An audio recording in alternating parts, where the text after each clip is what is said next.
Light on कर दिया।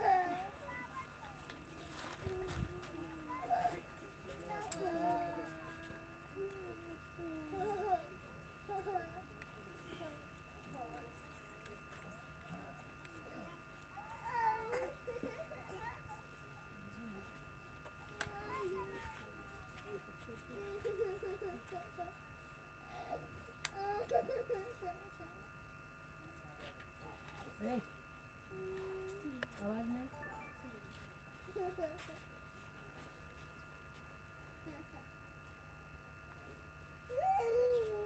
इसको चुपका ना करते उसमें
चलो चलो जल्दी चलो, आज और सत्संग का समय होगा। एक एक वचन को बड़ी सावधानी के साथ सुनो। समय बहुत खराब है। आज 8/8/2021, महीना भी 8 है, तारीख भी 8/18 बहुत खराब। इसलिए वचनों को सावधानी के साथ और एक एक वचन को पकड़कर अपने जीवन का आधार बना के रखो। जब वचनों का आधार बना लोगे तो हर तरफ से बचाओ, तुम्हारा बचाव हो जाएगा। और यहाँ तुम्हें कोई अब बचा नहीं सकता। तुम कितना प्रयास कर लो, कितनी पूजा पाठ तीर्थ व्रत दान हवन जब जब यह कर डालो, लेकिन इससे तुम्हारा बचाव नहीं होगा। ये बचाने की युक्ति नहीं है, ये तो पाक साफ निर्मल पवित्र बनाने की युक्ति है कि जब पूजा करोगे, पाठ करोगे, तीर्थों में जाओगे तो तुम्हारा तन मन बुद्धि सब साफ हो जाएगा, सब बिल्कुल निर्मल पवित्र हो जाओ। क्योंकि उधर जाने के लिए निर्मल और पवित्र होना पड़ेगा। वहाँ धनवान बलवान बुद्धिमान नहीं जाता है, वहाँ कोई जात बिरादरी नहीं जाती है, कोई मजहब धर्म नहीं जाता, तुम्हारा पूजा पाठ भी नहीं जाता। वहाँ जाएगा भजन, भजन तुमको ले जाएगा। यानी नाम की कमाई, जो नाम सदूर दाता दयालु ने दिया, उस नाम की कमाई करो। नाम की कमाई करके देख लिया क्या मिला आपको? चारों तरफ से मार पीट दिखाई दे रहा हो, चारों तरफ मारकाट, हिंसा, चोरी, कत्लेआम, व्यभिचार, कुचार, चोरी, डकैती, यही सब दिखाई दे रहा। कहीं से सुकून शांति का संदेश नहीं मिला है। इसलिए संभल करो। आपको बराबर चेतावनी दी जा रही, बराबर संदेश आपको मिला अपने सत्य देश जाने का, लेकिन आपने उस पर कोई गौर ख्याल नहीं किया। तुम समझते कोई कहानी किससे बता रहे हैं, यहाँ कहानी किससे नहीं होती। ये मंच सत्य देश का संदेश देने का है। ये मंच निंदा आलोचना बुराई का नहीं है। ये मंच किसी को गलत रास्ते पर चलाना सिखाना इस मंच का काम नहीं है। ये आध्यात्मिक मंच है। जो यहाँ से मिलेगा वो तुम्हारे हित का, तुम्हारे लाभ का, तुम्हारे भले का, तुम्हारे कल्याण का होगा। अब तुम न उसे ले पाओ, न समझ पाओ, अपने जीवन में न उतर पाओ, तो ये तुम्हारी कमी है। इसलिए महापुरुषों ने सब कुछ बता दिया, कुछ बाकी नहीं रखा। तुम कैसे यहाँ आए हो और किसने फंसाया है और किस किस में फंसाया है, ये सब कैसे निकलोगे, निकलने का रास्ता भी बताया। फंसना और निकलना, ये दोनों रास्ते आपको बता दिए। और आप रास्तों पर न चल पाओ, अपने जीवन में न उतर पाओ, तो महापुरुष के लिए क्या करेंगे? वो तो आपको जगाने के लिए आते हैं और नित्य जगाते रहते हैं। वो कभी सोने नहीं देते।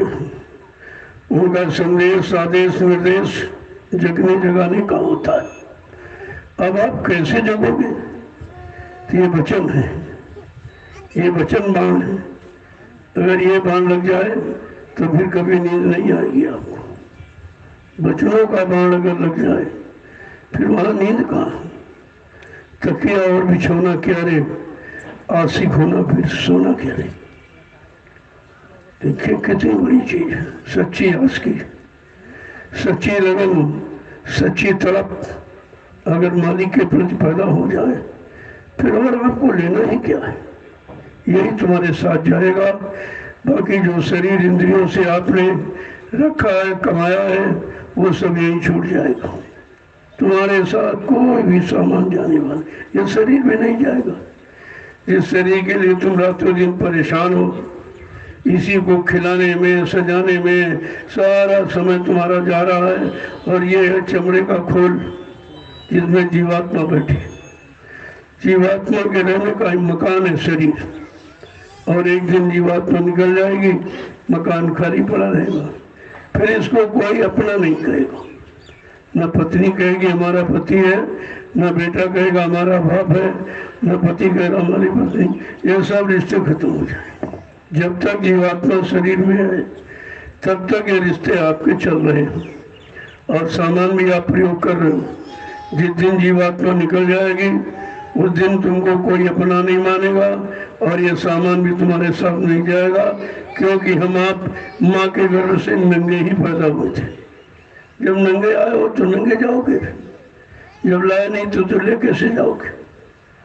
अगर इतनी बात समझ में आ जाए कि हम कुछ लाए नहीं थे, हम नंगे पैदा हुए हैं और जब यहाँ से चलेंगे ये सामान सब हमारा छीन लिया जाएगा, हमको नंगा भेज दिया जाएगा, फिर आप ये सब किसके लिए करते हो? चोरी है, डकैती है, झूठ है, छल है, कपट है, बेईमानी है, धोखा है, धड़ी है, ये किसके लिए करते हो आप? जब तुम्हारे साथ कुछ नहीं जाएगा। केवल सत्संग इतना ही है कि ये शरीर किराए का मकान है और इसे रहते रहते अपना काम बना लो। न दो ही शब्द हैं, इन दो शब्दों को बताने समझाने में कितना समय लग गया, कितने प्रमाण, उदाहरण, दृष्टांत आपको दिए गए, लेकिन फिर भी आपकी समझ में कुछ नहीं आया। अभी तक कोई तैयार नहीं कि घर जाएंगे, किसी ने नहीं कहा। जो भी आता है ये बीमारी दूर कर दीजिए, परेशानी दूर कर दीजिए, गरीबी दूर कर दीजिए, बेरोजगारी दूर कर दीजिए, शादी ब्याह करा दीजिए, बेटा बेटी दे दीजिए, यही मांग। ये सब काल का सामान है। जो तुम मांग रहे हो ये काल का सामान, ये तुम्हारा कभी नहीं होगा। मिल जाने पर भी तुम्हारा नहीं, क्योंकि अंत में ये सब छीन लेगा, रखवा लेगा। यहीं पर के रख दीजिए, नंगे आए हो नंगे जाओ, तब पछताना। उस दिन बहुत पछताना होगा। उस घड़ी में बड़ा पश्चाताप, लेकिन ये पछताए होत का जब चिड़िया चुन गई थे। सारा समय, सारा वक्त जवानी का निकल गया, कभी आपने ध्यान दिया नहीं, नाम की कमाई कभी की नहीं, दाम की कमाई में सारा जीवन व्यर्थ में नष्ट हो गया और ये दाम भी तुम्हारे आते ही लगा। ये भी तुम्हारा नहीं है। चाहे करोड़ पैदा करो, 10 करोड़, लेकिन जाओगे तो नंगे जाओगे। सामान सब छीन लिया जाए, रुपया पैसा सब छीन लिया जाए, पत्नी बाल बच्चे सब छीन लिए जाएंगे, तुम्हारा कुछ है नहीं। इतनी बात समझाने के लिए महापुरुषों ने कितना समय दिया और आपने कितना समय खर्च किया, लेकिन बात समझ में अभी तक नहीं आई है। जिस दिन ये समझ में आएगा उस दिन आप बिल्कुल शांत हो जाओ, चुप हो जाओगे, बोलोगे नहीं कुछ। एकदम शांत हो जाओगे। अरे भाई हम किसकी चर्चा करें जो हमारा कुछ है ही नहीं, किसकी बात करें जहाँ हमारा कोई रिश्ता नहीं। आप बिल्कुल भूल जाओगे, केवल एक आधार नाम की कमाई का ये रह जाएगा। अगर यही आप कर दो तो कितनी जल्दी काम हो जाए। मैंने बीच में विराम रखा, देखिए भाई कुछ करोगे कुछ नहीं करोगे, लेकिन कोई बात समझ में नहीं आई। वही झगड़े झंझट, इसका उसका उनका इनका, ये सब अभी वही है। मैंने इतना समय दिया और बीच में विराम लिया कि जरा देखें उन्होंने कुछ सुना है कि नहीं सुना है, कुछ करेंगे कि नहीं करेंगे, कुछ अपनाएंगे नहीं अपनाएंगे।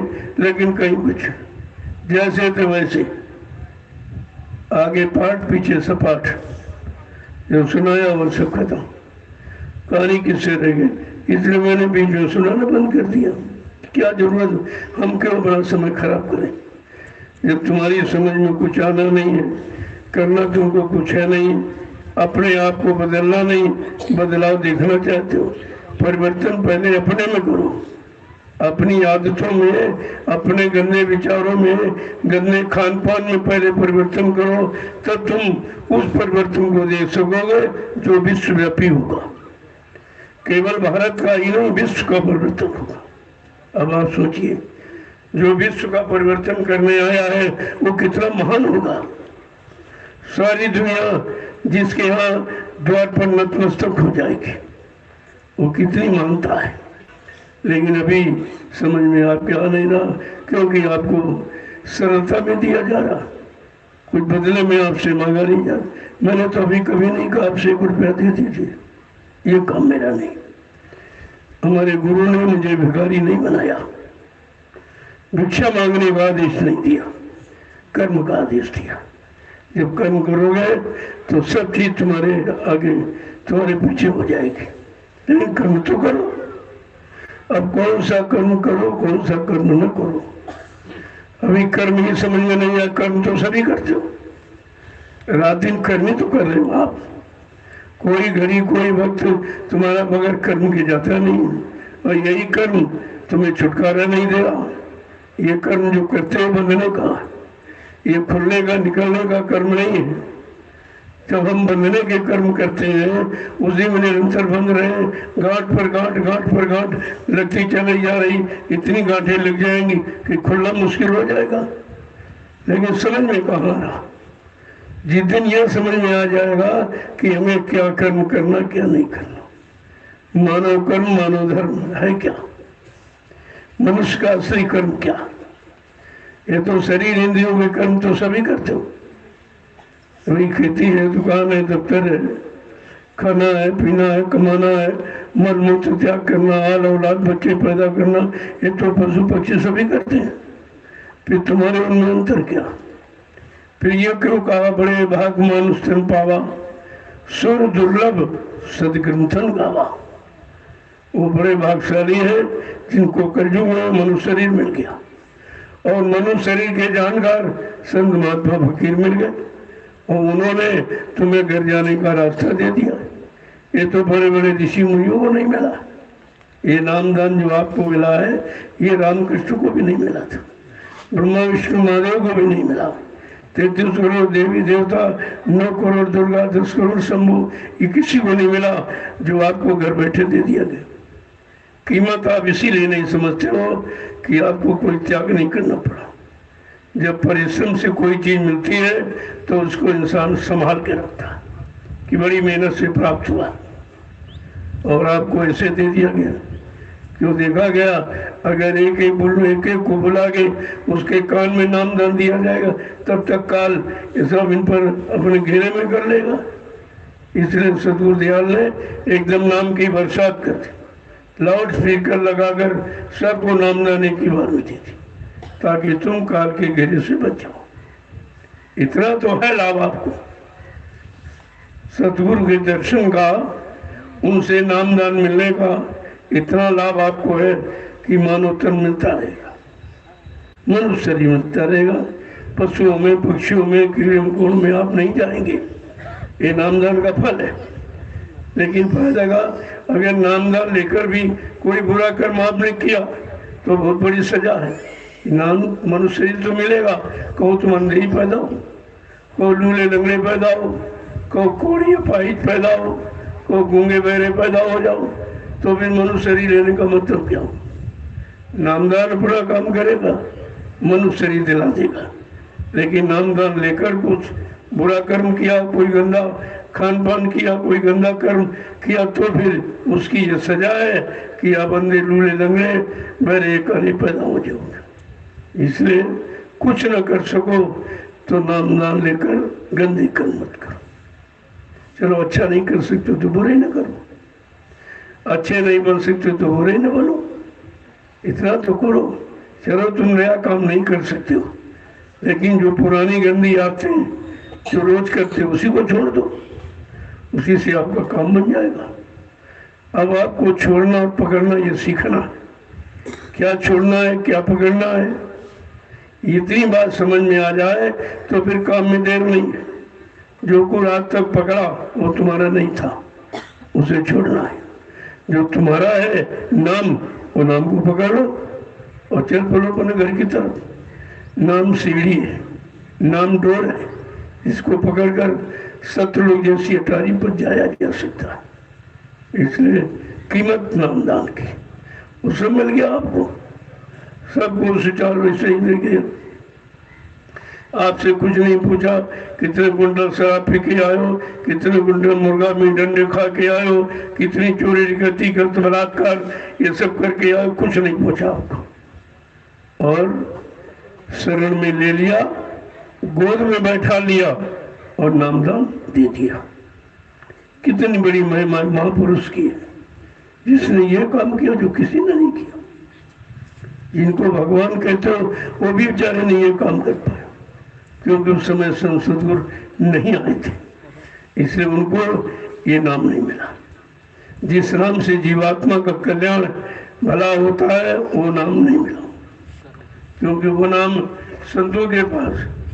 तभी तो कहा कि वेद थके ब्रह्मा थके और थकी गए शेष महेश, और गीता का जहाँ गम नहीं वो सदगुरु का देश, उस देश से आती जहाँ से यहाँ कोई नहीं आया, उनकी कोई जानकारी नहीं है, किसी ने उनकी कोई चर्चा नहीं किया, उनके बारे में कुछ आपको बताया नहीं गया। ऐसी समर्थ शक्ति आपकी बात मृत्युलोक मंडल पर आई हुई है, और हमारा आपका सौभाग्य है कि हम उनकी शरण में चले गए और उन्होंने ये उनकी हमदर्दी की अपना लिया हमें।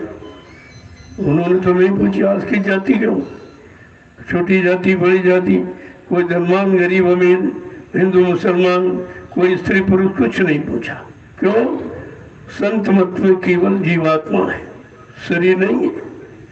तुम शरीर को सब कुछ मान बैठे हो और वो जीवात्मा को जो असली चीज है, जीवात्मा निकल जाए शरीर से, शरीर 1 मिनट में मुर्दा हो जाएगा। इसको कोई नहीं पकड़ेगा, स्वीकार करेगा।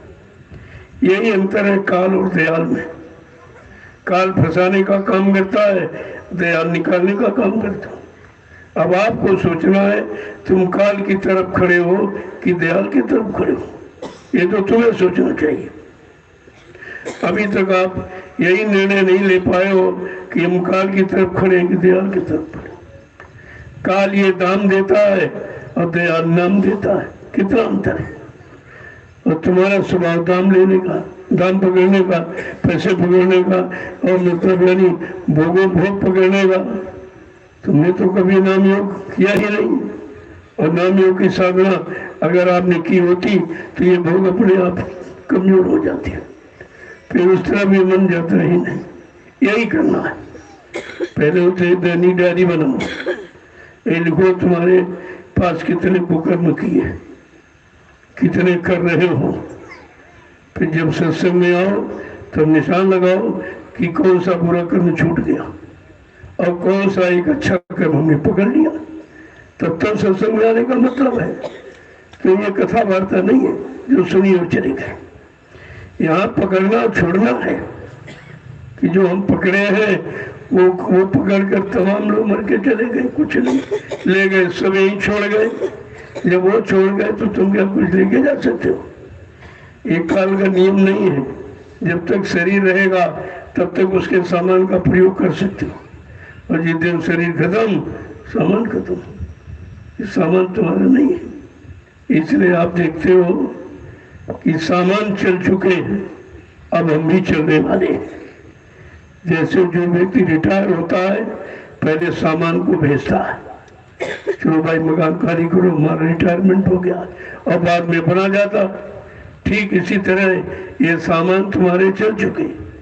क्या सामान जो आंखें देखने को मिली थी अब वो बहुत कम देख पा रही, जो कान सुनने के लिए मिले थे बहुत कम सुन पा रहे, सुनाई नहीं देता, और जो दांत चबाने खाने के लिए मिले वो दांत ही खत्म हो गए, जो पैर चलने के लिए अच्छी जगह जाने के लिए मिले थे पैरों का चलना यानी थकावट आने लगी, पैर कमजोर हो गए, जो हाथ दान सेवा के लिए दिए गए थे वो आपने मार का ढेसा इनमें खर्च किया है, अब हाथ कोई वजन उठा नहीं सकते, और मन संकल्प विकल्प अच्छा नहीं कर सकता, बुद्धि अच्छा निर्णय नहीं, कोई यादगार नहीं, सब भूल जाते हो, एक मिनट नहीं लगा कोई चीज रखी भूल गए, ये सब कहाँ चला गया? ये तुम्हारे शरीर की शक्ति कहाँ चली गई, किसमें गई, किस कारण गई, इस पर तो विचार करना चाहिए आपको। ये है आध्यात्मिक सत्संग, ये आंतरिक सत्संग, इसे पकड़ के रखना चाहिए।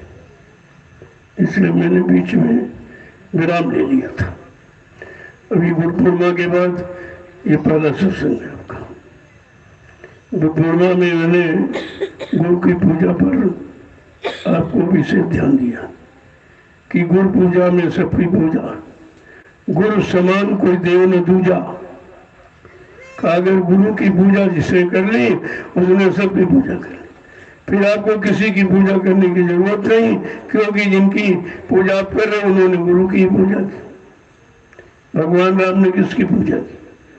कोई मंदिर बनाया था, कोई मूर्ति खरीदी थी, या कोई कैलेंडर छपवाए थे उन्होंने?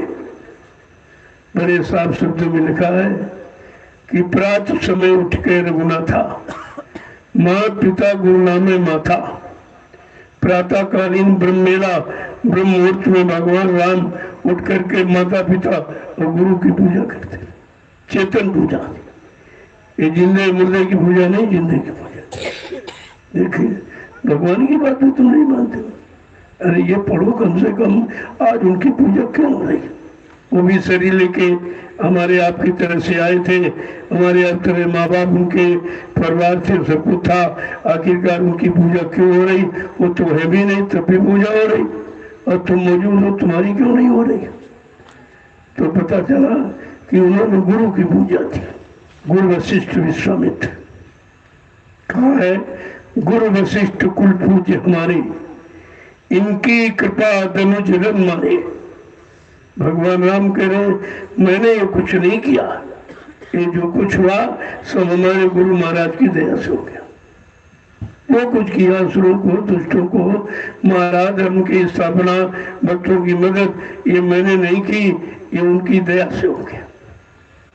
देखो गुरु दया के भिखारी राम नहीं, और कृष्ण भी गुरु दया, अपने गुरु संदीपन जी के बिना आदेश के कोई काम नहीं करते, आदेश का पालन ही पूजा। तो जब रामकृष्ण से को पड़े तिन्हों तो गुरु के, तीन लोग के जे धनी रहे गुरु अधीन, ये त्रिलोकीनाथ है, तीन लोग का मालिक यहाँ आया, उसमें भी गुरु के अधीन रहा, बिना गुरु के कुछ नहीं किया। अरे उनको तो गुरु ही मिला है, तुम कितने भाग्यशाली हो कि तुमको सतगुरु मिल गया।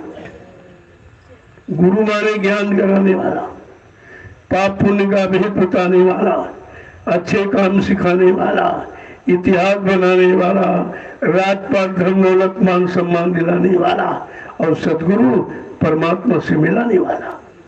देखो कितना अंतर है, गुरु ने ये काम किया, सदगुरु ने ये कर दिया। अब सदगुरु आए तो अपना काम करेंगे, जितने गुरु अभी तक आए उन्होंने ये अच्छा काम किया,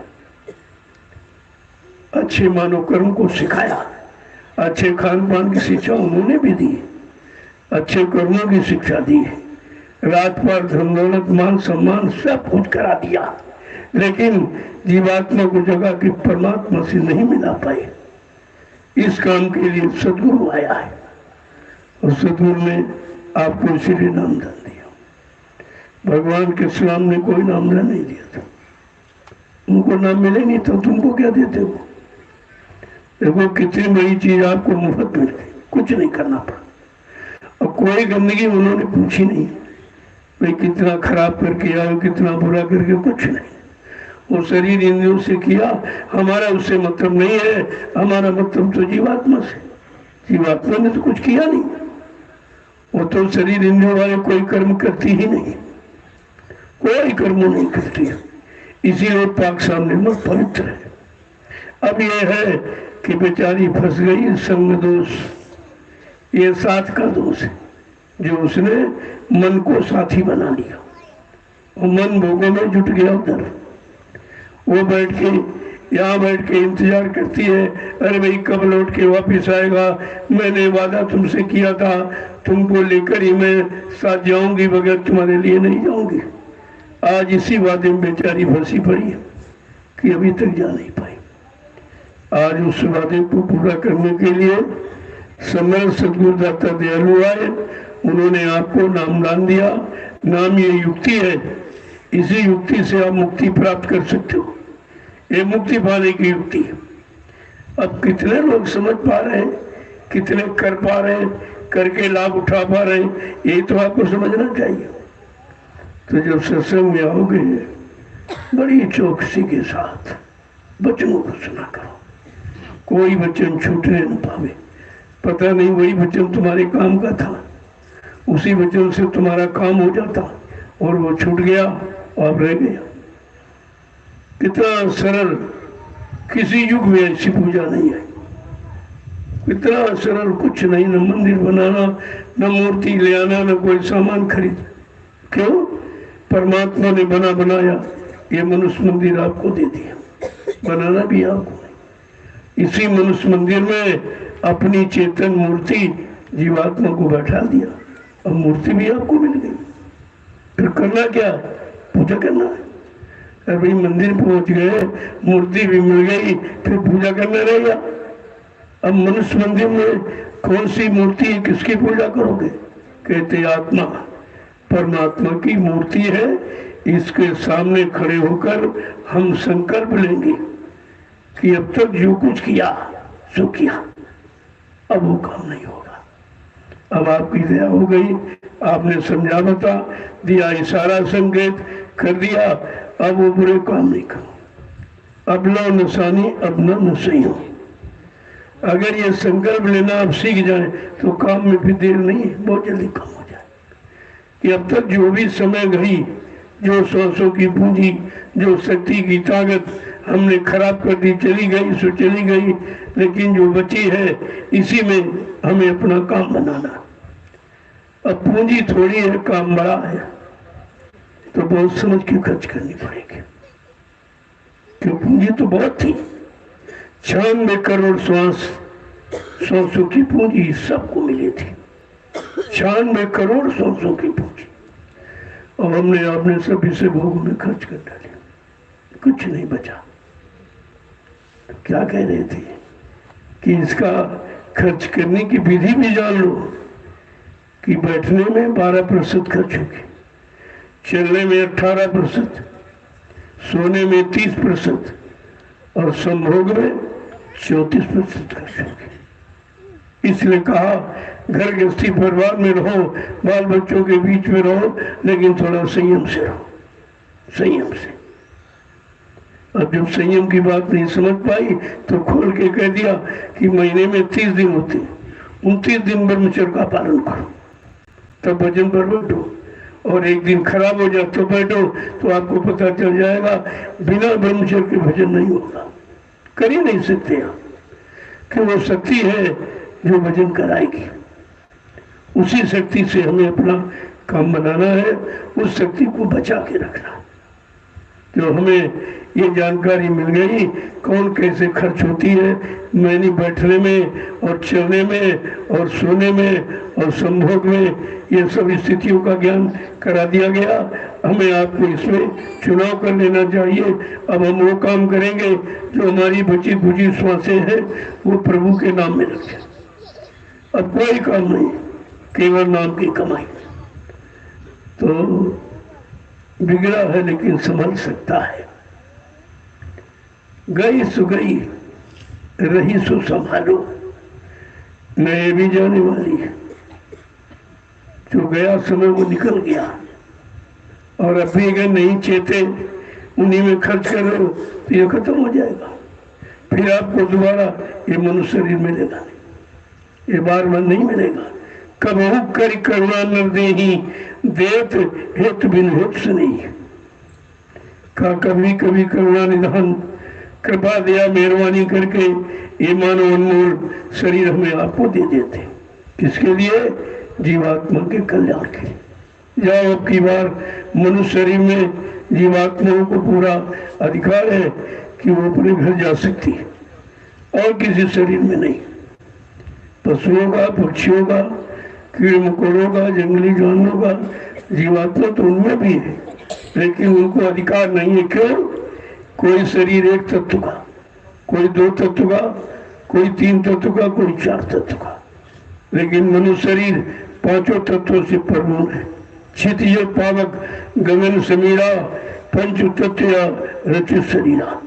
जल पृथ्वी अग्नि वायु आकाश, पांच मसालों को मिलाकर विचित्र कारीगरी से परमात्मा ने अपने हाथ से इस मनुष्य मंदिर को बनाया, और इसे में अपनी चेतन मूर्ति जीवात्मा को बैठा दिया। अब हमें आप क्या करना? पूजा करना। कौन सी? पुण्य जा। जो पुण्य के जा माने भाव पैदा हो, जो पुण्य के भाव पैदा हो, सच्चाई के, अच्छाई के भाव पैदा हो, अच्छे खान पान के, अच्छे कर्मों के करने के भाव जब पैदा हो जाए, बस से आपकी पूजा प्रारंभ होती। पूजा माने फूल पत्र अगरबत्ती नहीं है, पुण्य जा, पुण्य के भाव जा माने पैदा हो जाए। बड़े साफ शब्दों में महापुरुषों ने कहा, लेकिन आपने समझा कुछ। यहाँ तो अंधा अनुकरण है, बिल्कुल भेड़िया दशा। एक गिरा, सब वहीं गिर गए। ये भी नहीं सोचा ये क्यों गिरा था, हमें क्यों गिरना है। चलो लोग जो गए सो गए, अब जो बचे हैं उनको सोचना चाहिए। ये सब लोग खाली चले गए, तमाम मकान बनाए थे, मकान एक भी नहीं गए साथ में। तमाम जमीन खरीदी, वो भी नहीं के साथ नहीं गई। दुकान बनाई, बाल बच्चे पैदा किए, कोई नहीं साथ किया। ये बेचारे नंगा और अकेले जा रहा। अगर ये स्थिति विचार में कर लो तो इस स्थिति से बचा जा सकता है,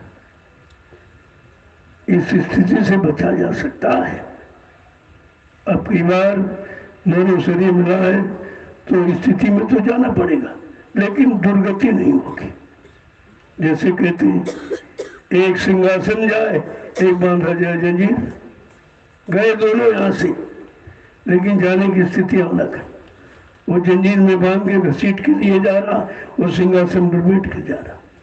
दोनों जा रही आत्मा, ऐसा नहीं है, लेकिन कर्म अनुसार। तो हमें आपको मानव कर्म की जानकारी लेनी चाहिए। अब किसी विद्वान से पूछो आप कि कर्म धर्म क्या है, तो यही कहेगा, धर्म की परिभाषा ही जानते नहीं बेचारे। तुमसे यही कहेंगे पूजा करो, पाठ करो, तीर्थ करो, व्रत करो, हवन जब तभी गंगा स्नान करो। अरे भाई, करो माने कर्म और धरो माने धर्म।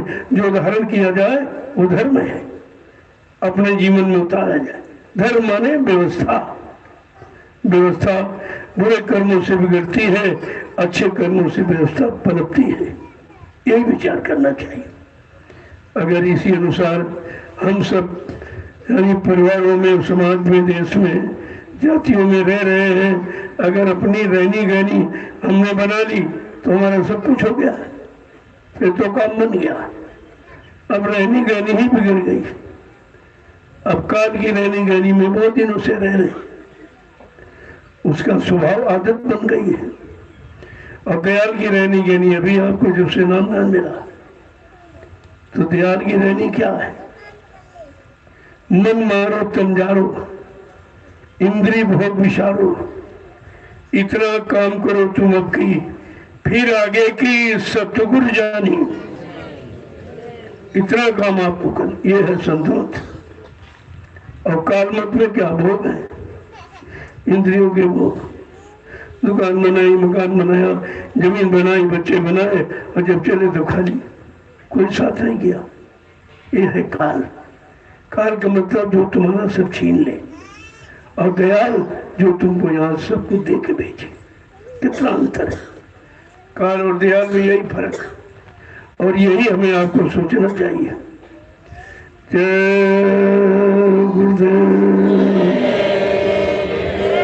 जय गुरुदेव, जय गुरुदेव। नाम किसका? जय गुरुदेव। नाम किसका? प्रभु का प्यारा नाम। जरा खड़े हो जाइए आप लोग। देखो कितनी देरी आपको खड़े होने में, बस उतनी देरी यहाँ से चलने में। जितनी जल्दी खड़े हो जाओगे, चल पड़ के घर पहुंच जाओगे। अभी तुम खड़े नहीं हो पा रहे हो। खड़े होने का मतलब शरीर को सीधा करना नहीं है। तुम अच्छे काम के लिए खड़े हुए कि नहीं हो? अच्छे रास्ते पर चलने के लिए अभी मतलब खड़े हुए कि नहीं खड़े हुए? अच्छे काम को करने के लिए खड़े हुए कि नहीं खड़े? खड़ा होने का मतलब शरीर की कोई कवायद नहीं है, सीधा करना। खड़ा होना और बैठना और झुकना, शरीर की 3 स्थितियां। खड़े हुए किस काम के लिए? अच्छे काम के लिए, अच्छे रास्ते पर चलने के लिए। और बैठे तो भजन पूजा के लिए बैठे, और झुके वहां जहां कुछ मिले। आप रास्ते जा रहे हो, वो रुपया पैसा पड़ा, वो फट से झुक के उठा ले गया। झुकना वहां जहां कुछ मिले। और तुमने भी झुकने नहीं सीखा। जहां कुछ नहीं मिल रहा वहां झुक रहे हो। भाई पत्थर के सामने जाओ झुको तो वो क्या कुछ कहेगा? कोई तुम्हारे पीठ पर हाथ रखेगा, बहुत अच्छा कर रहे हो। न कुछ बोलेगा, न चलेगा, न देगा, न लेगा, न सुनाएगा, न समझाएगा। तो कहने का मतलब है, अरे भाई जहाँ बेदर्द हाकिम वहाँ फरियाद क्या करना? जहाँ कोई सुनवाई नहीं है, कोई सुनने वाला, सुनकर हमारी कुछ मदद करने वाला, हमको उधर से इधर मोड़ने वाला, बुरे कर्मों से यानी मतलब हटा के अच्छे कर्मों में निकालने चलाने वाला कोई मिला ही नहीं। तो फिर काम कैसे होगा? आज तक सब बेचारे 3-3 युग हो गए। कोई तुम्हारी बात नहीं है, 3-3 युग से इसी जड़ पूजा में फंसे पड़े हो। अब की बार कुदरत ने फैसला ले लिया। क्या किया कि जितने धर्म स्थल से सब में ताले डाल दिए, मंदिर में, मस्जिद में, गिरजाघर गुरुद्वारा। क्या ऐसा कभी हुआ है? किसी युग का इतिहास उठा लीजिए, ये कभी नहीं हुआ। ये कलयुग जा रहा है, कैसे कैसे काम करना पहले इसने किया। सारे धर्म स्थलों को बंद कर दिया। कोई पूजा नहीं करोगे, पाठ नहीं करोगे, तीन कुछ नहीं करो। फिर करेंगे क्या? जब अच्छा नहीं करेंगे तो फिर बुरा करेंगे, क्योंकि मन तो कुछ न कुछ कराएगा। ये तो खाली बैठने वाला है नहीं। जो अच्छी सच्ची थोड़ी बहुत करते थे वो भी खत्म हो गई। तो कुदरत ने ये बता दिया यहाँ कुछ नहीं है। अब लोग समझते थे कि मंदिर में ताला पड़ गया तो देवता और देवी और भगवान इनका बहुत बुरा करेंगे, बहुत कहते सर्वनाश हो जाएगा, ये सब कहते थे। मरेगा तो उनको तो जुकाम तक नहीं हुआ। जिन्होंने ये किया जो किसी ने नहीं किया, किसी युग में नहीं किया। यानी ये परिचय आपको मिल गया, आप भी न जानो तो फिर कब मानोगे? ये साफ साफ यानी ताले लगा के बता दिया यहाँ कुछ कोई नहीं। भाई तुम अपने घर में बैठे हो तो ताला लगाने दोगे?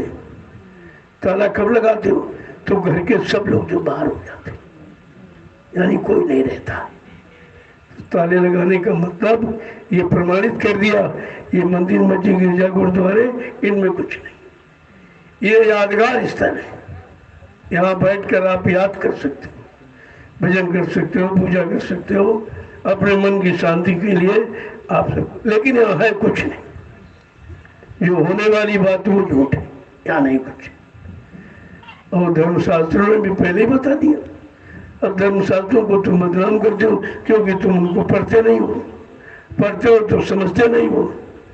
धर्मशास्त्रों में लिखा है सर्वधर्मान परित्यजे माम एकम शरणम व्रज आम तो हम संपापेभ्यो मां सच। क्या कहा? सर्वधर्मान परित्यजे, कहा कि यहाँ न हम वसामि वैकुंठे योगिना हृदय न चा मम भक्त्वा यत्र गायन्ति तत्र तिष्ठामि नारदा। हे नारद, मैं यहाँ नहीं रहता जहाँ तुम मुझको ढूंढते हो, न कागज में, न पानी में, न पत्थर में। मैं तो तुम्हारे सबके अंदर आत्मा रूप में बैठा हूँ। आत्मा परमात्मा का अंश है, तो अंश रूप में परमात्मा सबको मिला हुआ। अब ये है, ये अंश अंशी को कैसे प्राप्त होगा? जैसे उदाहरण के लिए आप गंगा से बूंद ले आए और हथेली पर रखे करो गंगा की बूंद है, तो लोग कहेंगे गंगा की बूंद है तो गंगा में चली जा। कहते अब जा नहीं सकती, क्यों? अलग हो गई। अलग होने से शक्ति का ह्रास हो जाता है, शक्ति कमजोर हो जाती है। अगर कोई गंगा का जानकार है, रोज नहाने जाता है, उसको बूंद दे दीजिए और वो गंगा में डाल देगा तो बूंद गंगा ही हो जाएगी। वो बूंद का अस्तित्व समाप्त है, वो गंगा ही हो जाएगी। ऐसी हमारी आपकी जीवात्मा जब तक शरीरों में है तब तक हम जीवात्मा कहते हैं, लेकिन जिस दिन जीवात्मा जाग गई, महापुरुषों की दया कृपा हो गई और वो मालिक से मिलकर परमात्मा का रूप हो गई, फिर आप वो जीवात्मा को ढूंढ नहीं सकते, क्योंकि वो परमात्मा ही हो जाती है। ये कितना बड़ा काम करने आए जो किसी युग में किसी ने नहीं किया। ऐसे समृद्ध दाता दयालु को हमने आपने पहचान ही नहीं पाया, न जान पाए, न मान पाए, न पहचान पाए, न अपना बना पाए, न अपनी जीवात्मा कल्याण करा पाए। आपने अपना कितना भारी नुकसान, परमार्थी नुकसान, आध्यात्मिक नुकसान कर दिया, जिसकी कीमत रुपए पैसे तो उससे नहीं चुकाई जा सकती। नुकसान तो बहुत बड़ा हो गया, लेकिन तुम अभी नहीं मानो नुकसान हुआ कि नहीं मानो, तुम्हें ये सब मालूम ही नहीं है। तो इसलिए सत्संग जब भी आओ सबको हम छोड़ दो, केवल वचनों पर टिक जाओ, वचन ही बचाएंगे। और तुम्हें बचाने का जो सामान अपने मन मुताबिक मकान और दुकान और जमीन और रुपया धन दौलत सोना चांदी बाल बच्चे ये सब बनाए, ये तुमको कोई बचा नहीं पाएंगे। ये तुम्हारा सामान नहीं है, ये काल का सामान। अब ये है कि काल के सामान से दयाल का काम कर लो, ये आपकी बुद्धिमानी होगी। यही बुद्धिमानी है आपकी कि रुपए पैसे है, लेकिन उससे दयाल का काम यानी परमार्थ का काम करो, तो ये दौलत भी तुम्हारी साथ चली जाएगी। ये दौलत तुमको पहुंचा देगी अगर सही सच्ची जगह लगी तो। अब यही आपको देखना है कि आपने आज तक दान पुण्य जो भी किया वो लगा कहाँ है? कभी आपने विचार नहीं किया। कोई आया दिखाई दिया 1500 फेंक दिए तो क्या हुआ उससे? अरे पहले ये देखो ये लगा है कहाँ। अगर आपने पुण्य पाने के लिए किया है तो वो पुण्यात्मा पुण्य काम में लगा रही कि नहीं लगा रही? अगर पुण्य कर्म में लगाएगी जहाँ से सबका कल्याण होगा तो वो तुम्हारी यानी मतलब दौलत भी तुम्हारी काम आ गई। और अगर ऐसे खाने पीने वो विलास में खर्च कर दी तो फिर तुम्हें कुछ नहीं मिलेगा। तो दान दो, लेकिन आँख खोल के दो, बंद करके। देखो हमारी लग कहाँ रही। पहली बात, मैंने तो कभी दान मांगा नहीं। मैं पहले बता चुका, हमारे गुरु ने मुझे भिखारी नहीं बनाया, लेकिन जो आपने श्रद्धा सेवा भाव से दिया आज तक, ये सब लगा हुआ, ये सब आपका। ये जमीन आपकी, जो आपने मेरे हाथ में 1 रुपया 2 रुपया 10 रुपया 50 रुपये दिए, मैंने उसको संभाल के रखा और ये परमार्थ में लगा दिया।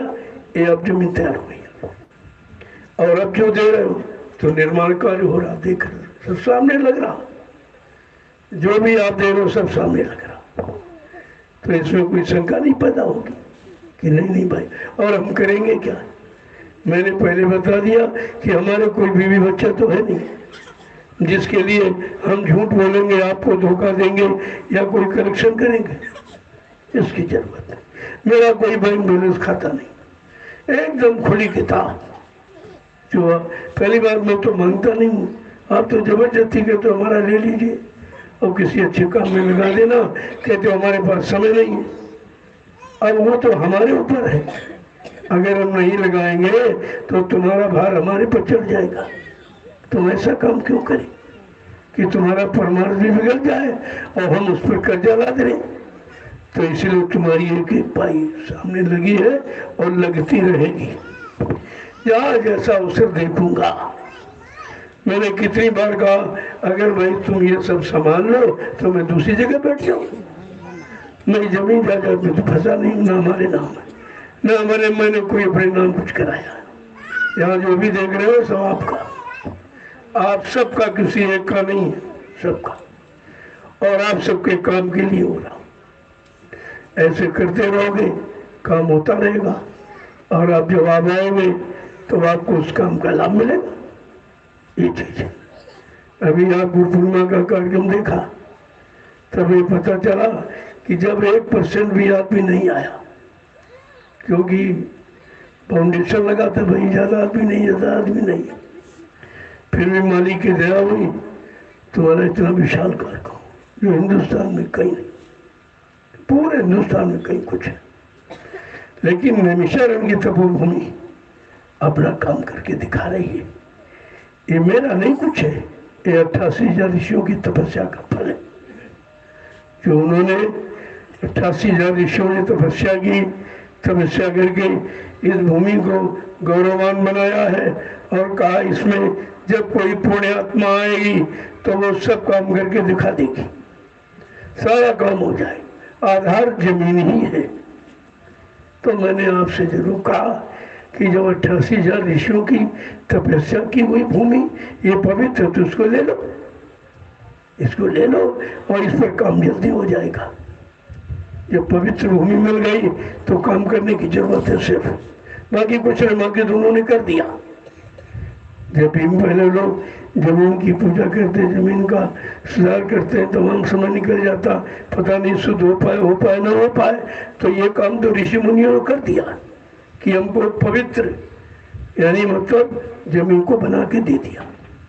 और कहा था, ये भी कहा रामचरितमानस में, तीर्थ वर नैमिष विख्याता अति पुनीत साधक सुखदाता। का नैमिषारण्य ये तीर्थों का राजा, पावन पुनीत है, लेकिन लाभ किसको मिलेगा जब किसी संत के साधक यहाँ नाम की कमाई करेंगे, उनको इस भूमि का लाभ मिलेगा और किसी को नहीं। कोई पंडा पुजारी के बारे में नहीं लिखा हो, बड़ा साफ साफ रामचरितमानस के उत्तरकांड को देखिए आप, सारी सच्चाई मिल जाएगी। तो सब पहले से सारा है।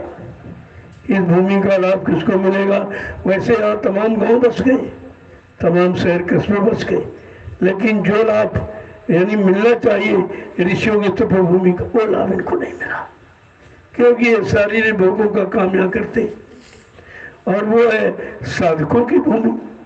कहा जब कोई संत के साधक आएंगे और नाम की साधना करेंगे, उनको हमारी इस पवित्र भूमि का लाभ मिल जाएगा, ये 88,000 ऋषियों की। तो मैंने ये कहा भाई ऐसी भूमि ले लो, अच्छी है, इस पर से काम हो जाए, सबका काम हो जाए।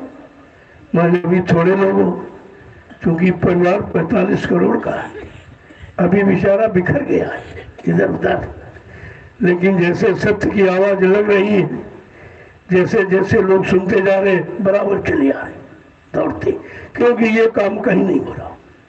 पूरे हिंदुस्तान में कितने मिशन हैं, कितने ट्रस्ट बन गए, संप्रदाय बन गए, लेकिन ये काम जो 88,000 ऋषियों की तपोभूमि नैमिषारण्य से हो रहा, वो काम कहीं नहीं हुआ।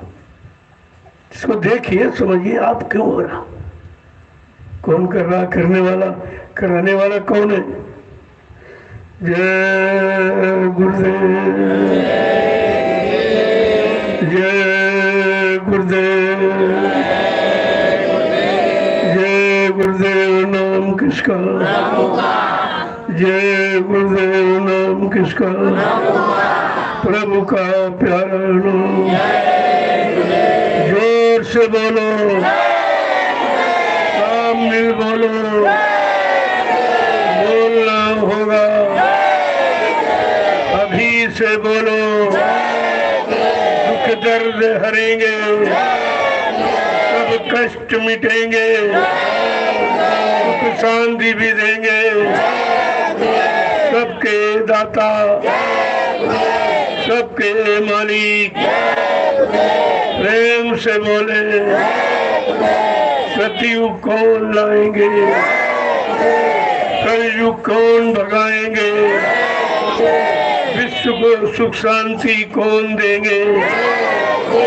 ये महत्वपूर्ण चीज है। ये काम कोई नहीं कर सकता।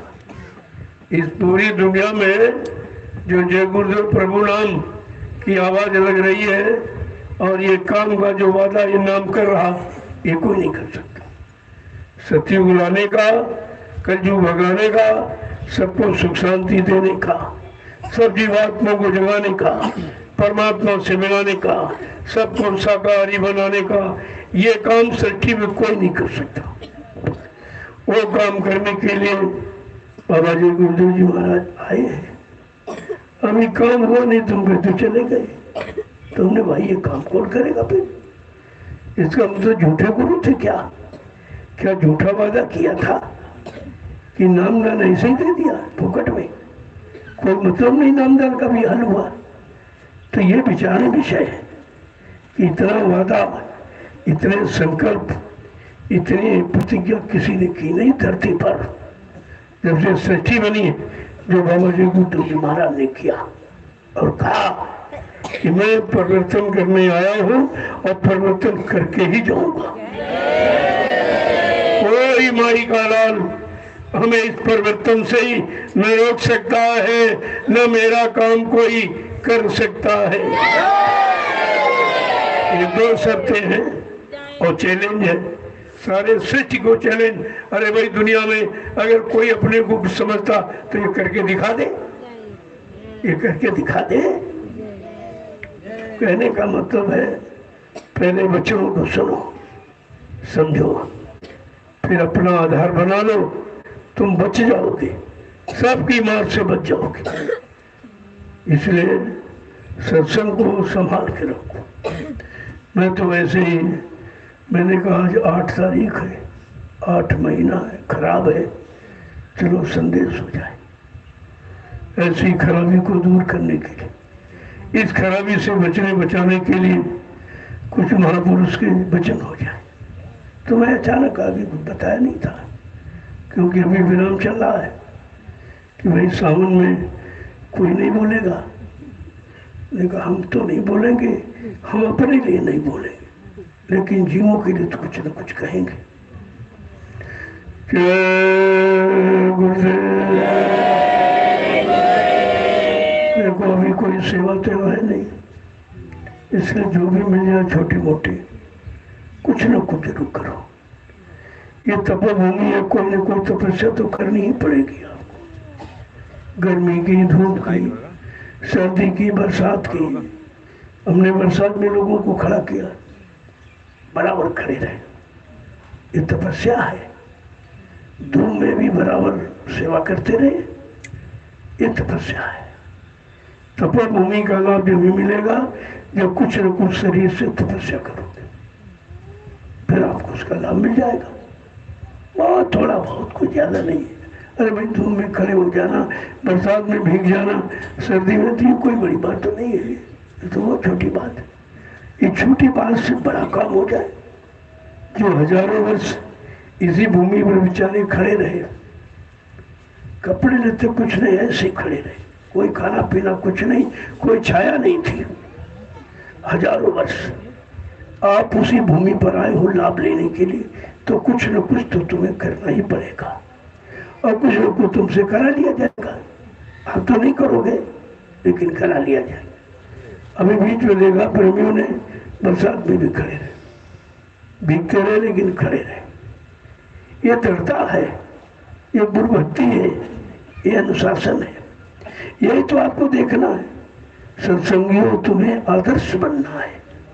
संदेश सदगुरु का तुम्हें चरितार्थ करना है।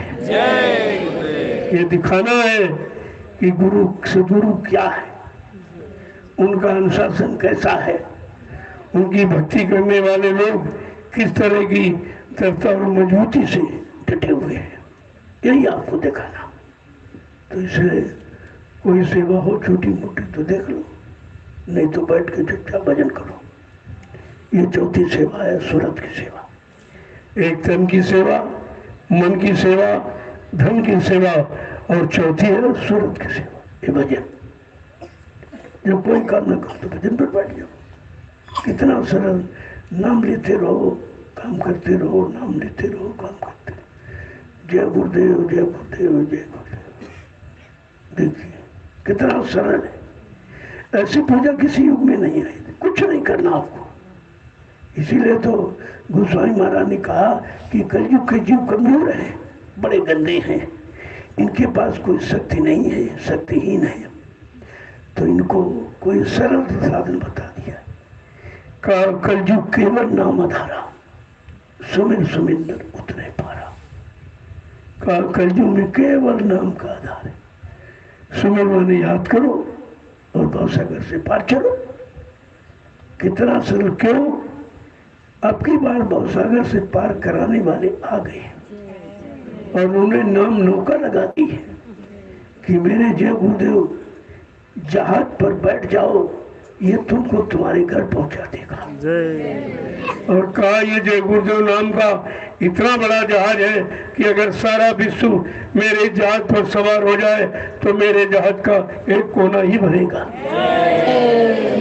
कितना बड़ा लेके आए और तुम्हारे लिए आए और भजन करो। तो वो प्रेमी बेचारे नहीं आ पाते, वो धन की सेवा दे देते। वो धन यहाँ लगा दिया जाता जिससे आगे आने वाले भविष्य में लाखों लोग लाभ उठाएंगे। क्यों? ये जो बन गया है, बैठ के सत्संग सुनेंगे, सेवा करेंगे, भजन करेंगे, ये लाभ आपको मिलेगा। क्योंकि आपने अपनी गाड़ी कमाई से ये व्यवस्था बनाई है। ये छोटा मोटा लाभ नहीं है। मैंने एक लाभ और आपके लिए रखा था कि संगत बढ़ रही है, मैं कोई सेवा मांगता नहीं हूँ और बगैर अर्थयोग है, बगैर धन के कुछ होगा नहीं। तो हमने कहा चलो आपकी जो गाड़ी कमाई हमको आपने दी है वो हम चलो ऐसा रास्ता ही खोल दे जिससे 4 पैसे आने लगे। वो है पेट्रोल पंप।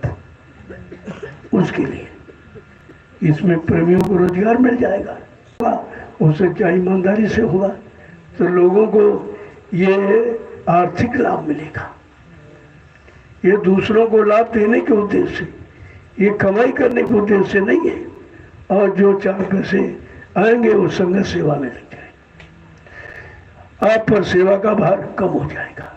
क्यों? पुराने प्रेमी बहुत दिनों से बेचारे सेवा दे रहे। तो चलो कोई ऐसा रास्ता निकाल दिया जाए जिससे आपकी सेवा का भार कम हो जाए और संगत को लाभ मिलने लगे। जय गुरुदेव, जय गुरुदेव, जय गुरुदेव। नाम किसका? जय गुरुदेव। नाम किसका? प्रभु का प्यारा नाम। अब हम आपसे मिलेंगे, आप सबका दर्शन करेंगे, आप सबको प्रणाम करेंगे और आपको प्रसाद देंगे। ये तीनों काम हिंदुस्तान में कहीं नहीं होते। कहीं चले जाओ कोई प्रसाद नहीं देता, कोई आपका दर्शन आपको प्रणाम नहीं करेगा। जबकि असलियत ये है कि प्रणाम है जीवात्मा को, शरीर को, जाति को प्रणाम नहीं किया जाता, जीवात्मा को। जो जीवात्मा को लेने आए हैं वो उसको मना रहे, प्रणाम कर रहे हैं, अरे भाई मान जा, चल अपने घर को चल, बहुत दिन हो गए फंसे फंसे, चलो निकलो अपने घर चलो। तो अपनी जीवात्मा को मना रहे हैं। बात असली है। इसलिए जब समझ जाओगे काम आसान हो जाएगा। अब आप लाइन से खड़े जाओगे, मैं अभी आपसे मिल लूँगा सबसे। तो कुछ नए प्रेमी आ गए, कहेंगे हम गए थे हमसे मिले नहीं, हमको प्रसाद नहीं दिया, तो उनको मिल जाएगा। और पुराने को तो उनका कोटा भर जाएगा। तो बहुत दिनों से ले रहे रख रहे हैं, तो तुम्हारा तो लाभो लाभ है सब। लेकिन नए प्रेमियों की शुरुआत हो जाएगी और तुम्हारा कोटा भर जाएगा। जय गुरुदेव। चलो जल्दी से वहाँ लगा दो, कुछ बैठ जाऊंगा और लाइन आप लगा लें। कितनी मर्यादा और अनुशासन में कोई चीज लोगे तो फिर आपको बरकत करे। ऐसे छीना झपटी में और गुस्सा बेटी में कुछ नहीं होगा, उसमें कोई काम आपका नहीं होगा।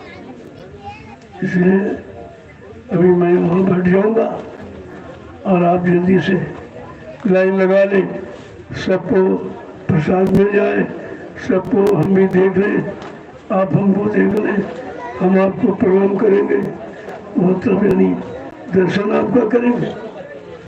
जीवात्मा का दर्शन सबसे बड़ा दर्शन है, इससे बढ़ के कोई दर्शन नहीं जीवात्मा का। जीवात्मा को प्रणाम, इससे बड़ा कोई सम्मान नहीं है। पहले बात समझा करो, समझ जाओगे आसान हो जाएगा, नहीं समझोगे तो उलझ जाओगे, फिर सोच नहीं पाओगे, भटक जाओगे। जय गुरुदेव। वो रक्षाबंधन का कार्यक्रम कुशीनगर में है, 3 दिवसीय, 1 दिन शोभा यात्रा और 3 दिन सत्संग होगा। वो अभी बस्ती से कोई खबर नहीं आई है, लेकिन जन्माष्टमी का कार्यक्रम बस्ती में रखा गया। जब जैसी परमिशन की खबर मिल जाएगी आपको जानकारी दे दी जाए। और जन्म दिवस वो गोरखपुर मनाया जाएगा 15 सितंबर। वहाँ बड़ी प्रेमियों की इच्छा है, और वो सेंटर में है, हर जगह की ट्रेन गाड़ी, हर जगह के साधन सब तरह को उपलब्ध है, इसलिए वहाँ आने जाने में कोई दिक्कत नहीं होगी। उधर नज़दीक है बिहार, झारखंड भी है, ये सब आस पास मिले जुले हैं, सब वहाँ जाएंगे तो कार्यक्रम आपको हो जाएंगे। बीच में अगर कोई कार्यक्रम लग गया तो जानकारी आपको मिल जाएगी, तो उसकी जानकारी दे दी जाए। अब ये 3 दिवसीय कार्यक्रम जो मुंबई में होने जा रहा है 15 अगस्त स्वतंत्रता दिवस का, ये राष्ट्र के हित में संदेश जाएगा। राष्ट्र के हित में संदेश दूंगा मुंबई में, और वो 14, 15, 16 3 दिवसीय कार्यक्रम हो जाएगा। क्योंकि प्रेमी बेचारे सब नहीं आ पाते, तो उनसे चल के मिल लूँगा, उनका दर्शन करूँगा, उनको संदेश मिल जाएगा। वैसे तो आपको बुला लिया जाता, अगर किसी विशेष परिस्थिति में आपको देखा जाता है तो चल के मिल लिया जाता है, ऐसा नहीं है, छोड़ा किसी को नहीं जाता।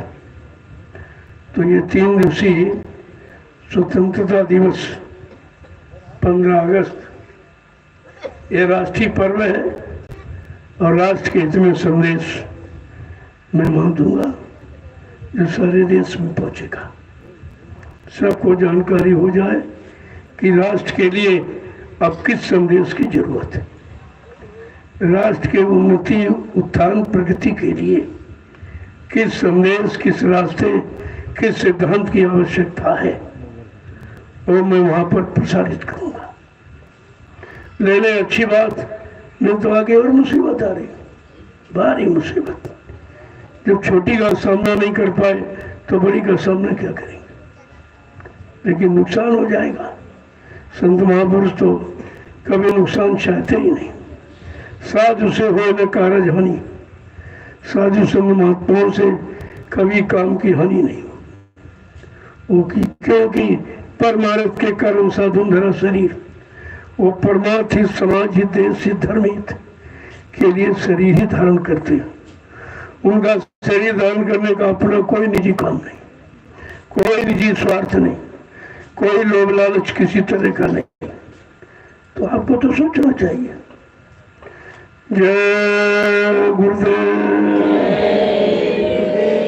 अब आप लोग लाइन लगा दीजिए, मैं जल्दी से सबसे मिल लूंगा।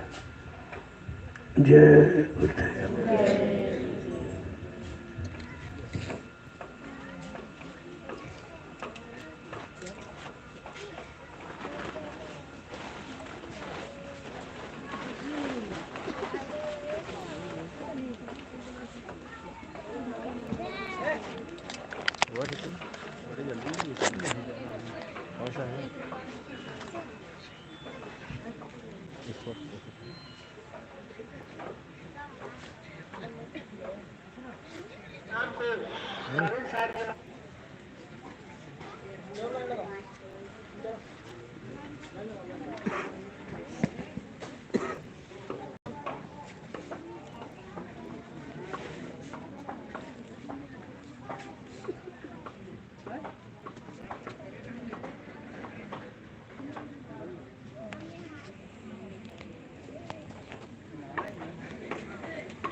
पीछे से लगाओ भाई कि आगे से लगाओ इधर उधर ना खड़े हो मीटिंग रास्ता बना रहा चलो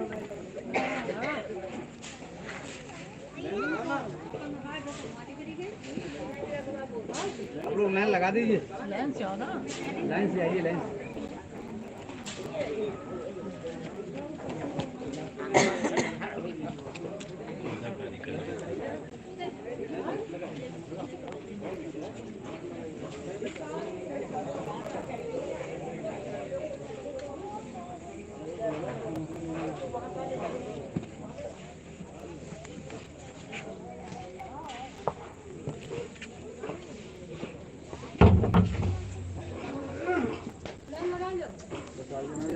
अरे रुकिए रुकिए तुम कहाँ